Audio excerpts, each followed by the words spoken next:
Oh god, are we finally talking about the anime trilogy? So, for those of you who don't know, I do not like the Netflix Godzilla Anime Trilogy, consisting of Planet of the Monsters, City on the Edge of Battle, and The Planet Eater.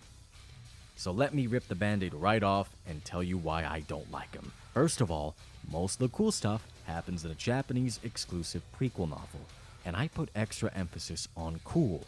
They had kaijus like Biolante, Kamacuras, Orga, Manda, and more alongside the King of the Monsters causing mayhem and destruction. And there were other cool details too, like Zilla's offspring becoming an unending horde sweeping through cities, or Hedorah being a bioweapon that took out poor Rodan and Anguirus, which is some blatant disrespect right there. And most tragically and surprisingly, they had Gigan of all kaiju be a good guy, a monster that was sent out to battle Godzilla over and over again, only to be defeated and have more and more of its body replaced with cybernetics. Remember what Thanos did to Nebula in Guardians of the Galaxy? That basically happened to him.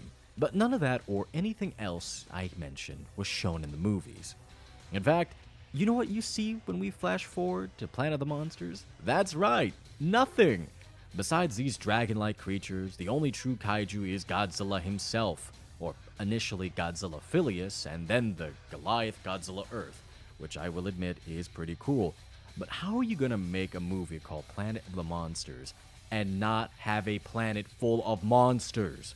Oh, and still to this day, Mechagodzilla City is one of the greatest disappointments young Orvar has ever experienced. Because, well, How the fuck would you show me something if I couldn't have it? but honestly, this trilogy's biggest sin is that it's boring.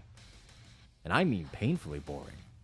They managed to turn what should have been a slam dunk of a concept with a kaiju-infested Earth ruled by a mountain-sized Godzilla with humanity trying to reclaim their planet with mechs into a snooze fest.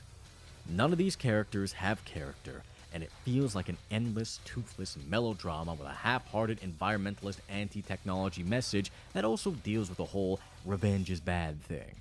As for Void Ghidorah, god-tier Lovecraftian concept of him being an eldritch abomination not even native to this realm of existence. I just wish they did more with him, you know? I know it sounds cruel, but this movie is the Godzilla franchise's equivalent to boiled chicken and rice. It's bland and just boring.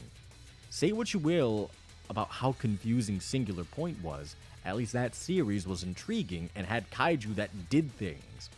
But either way, that's all I had to say. Until next time, take care.